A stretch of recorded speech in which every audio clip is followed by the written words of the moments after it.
buscando dialogar e perceber as estruturas de influência do assim chamado mundo ocidental e das correntes filosóficas e científicas em torno da fé cristã e da forma também como a fé cristã influenciou tais correntes, mas a gente observa que em determinado momento da vida do Schaeffer, ele funda o L'Abri, que quer dizer o abrigo em francês, que era um centro de convivência,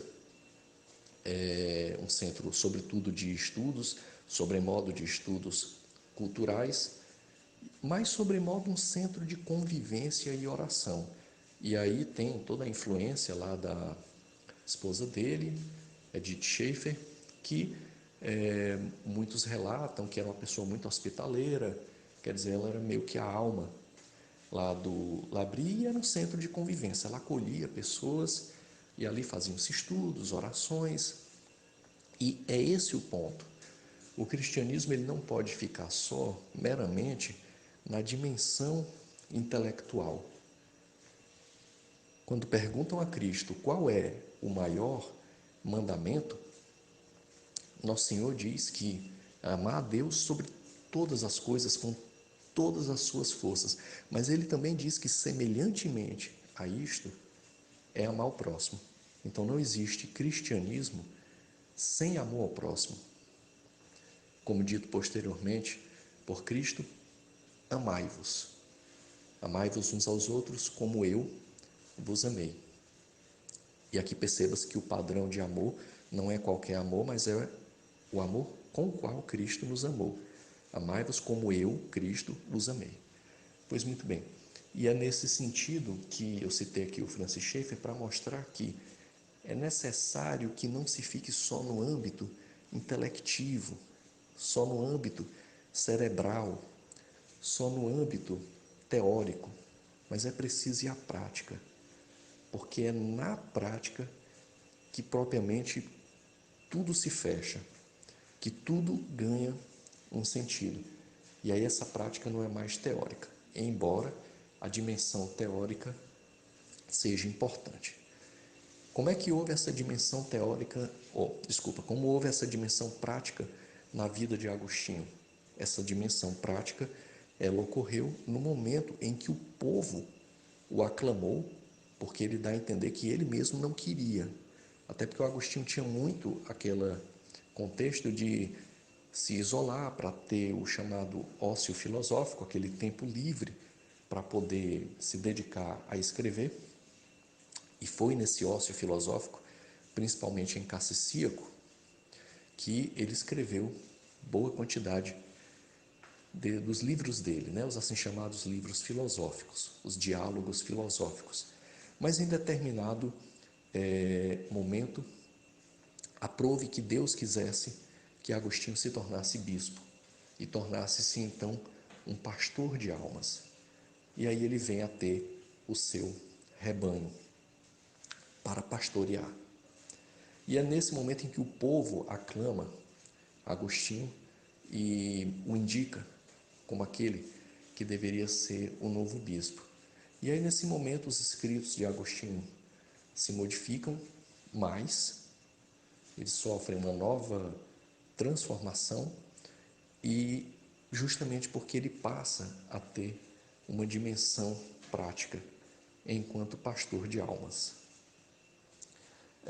Seria justamente essa a questão em torno aqui do que foi falado. Bom, continuando aqui com o texto do Colin Brown, eu vou continuar com a leitura. Ele diz: com os maniqueus aos quais antes pertencera, Agostinho debatia o problema do mal, contra o conceito deles de que havia um princípio maligno, eterno, que se opunha a Deus. Agostinho argumentava que Deus era o único Criador e sustentador de todas as coisas. O mal era uma privação do bem. Então, como foi dito aqui e anteriormente, Agostinho permaneceu por mais de uma década junto aos maniqueus. E é ali que principalmente começa a se desenvolver os conceitos que ele tem sobre luz e visão, que depois vai originar a sua chamada teoria da iluminação, que tem uma clara vinculação com o neoplatonismo e principalmente com o platonismo, no assim chamado mito da caverna de Platão, mas que sobremodo tem uma vinculação infinitamente maior com os evangelhos, o evangelho de João, em que nos diz que Cristo é a luz que veio para iluminar todos os homens. Junto aos maniqueus, Agostinho nunca se sentiu propriamente confortável com a noção de uma existência do mal enquanto um princípio capaz de afrontar o princípio do bem, o princípio da luz. E nesse sentido, dava-se uma existência ontológica, ou seja, o mal seria algo que existia em si mesmo.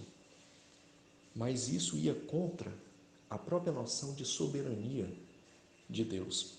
E Agostinho havia sido criado, eu insisto aqui nesse ponto, Agostinho nunca foi ateu.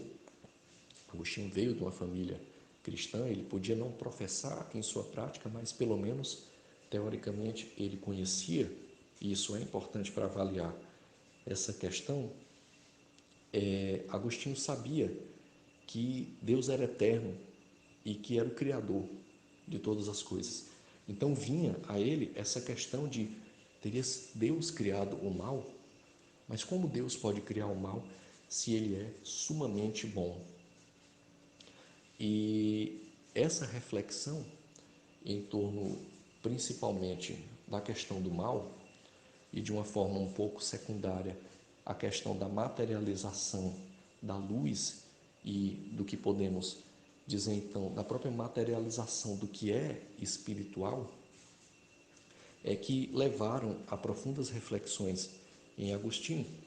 E ele chega à conclusão depois, e aí eu vou citar aqui o Colin Brown: no caso do homem, o mal surgiu do abuso da liberdade que Deus lhe dera. Aí continua aqui o Colin Brown: com os pelagianos, que argumentavam que o homem podia e devia fazer as pazes com Deus pela prática do bem, Agostinho debatia a questão do livre-arbítrio. A experiência e a revelação cristã demonstravam que o homem já estava por demais perdido no pecado para poder ajudar a si mesmo. Agostinho foi um verdadeiro guerreiro no sentido espiritual do termo, e ele combateu muitas das heresias da sua época. Uma das heresias era a heresia pelagiana, que dizia que o homem podia, a partir das suas boas obras, executar as boas obras e assim fazer a paz com Deus. E Agostinho demonstrava que não, que a experiência e a revelação já tinham deixado bem claro que o homem não tinha a capacidade de por si mesmo alcançar a salvação. E aí ele debate com os pelagianos, mostrando justamente isso. Então, ainda continuando aqui, lendo o Colin Brown, então, como foi dito, a experiência e a revelação cristã demonstravam que o homem já estava por demais perdido no pecado para poder ajudar a si mesmo. Somente Deus poderia deixar o homem de bem consigo mesmo, que é a questão da graça, e libertá-lo das consequências dos seus próprios pecados, dos pecados dos homens. Aí continua aqui o Brown: contra os pagãos que culpavam a influência corruptora e debilitadora do cristianismo pela queda de Roma perante as hordas invasoras do norte, Agostinho escreveu A Cidade de Deus. Foi a primeira tentativa de fazer uma filosofia cristã da história. Nessa obra, Agostinho procurou analisar as tendências que atuavam nas atividades humanas. Viu o reino de Deus como alvo de toda a história. Então, já mais para o final da vida do Agostinho, as invasões bárbaras começaram a se intensificar. E os romanos começaram a culpar o cristianismo. Lembremos que na época de Agostinho, na época em que o seu pensamento floresceu, o cristianismo já era a religião oficial de Roma.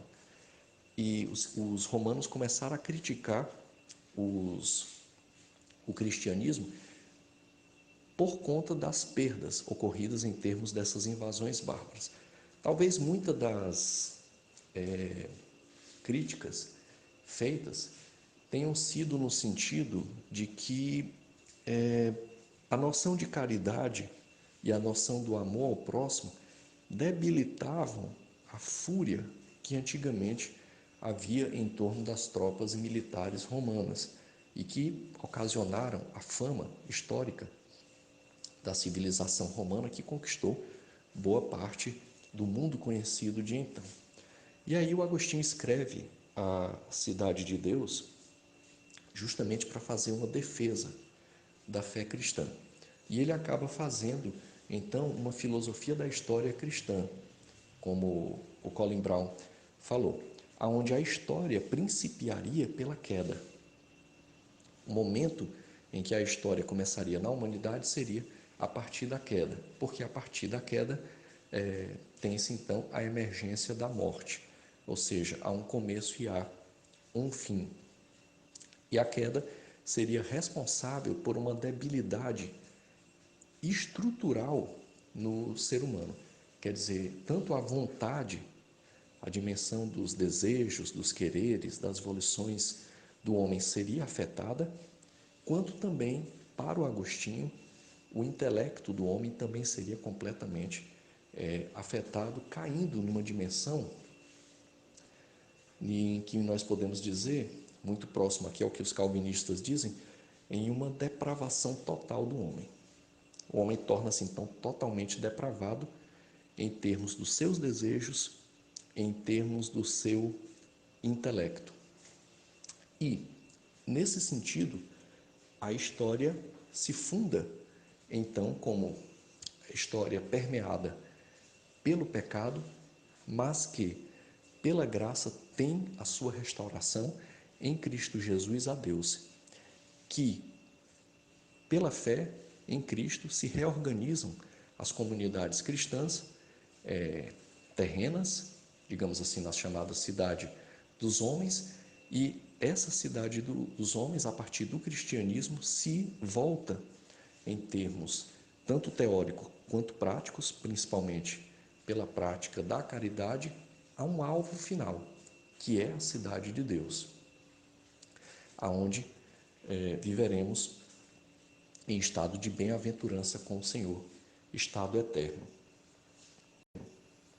É interessante essa crítica romana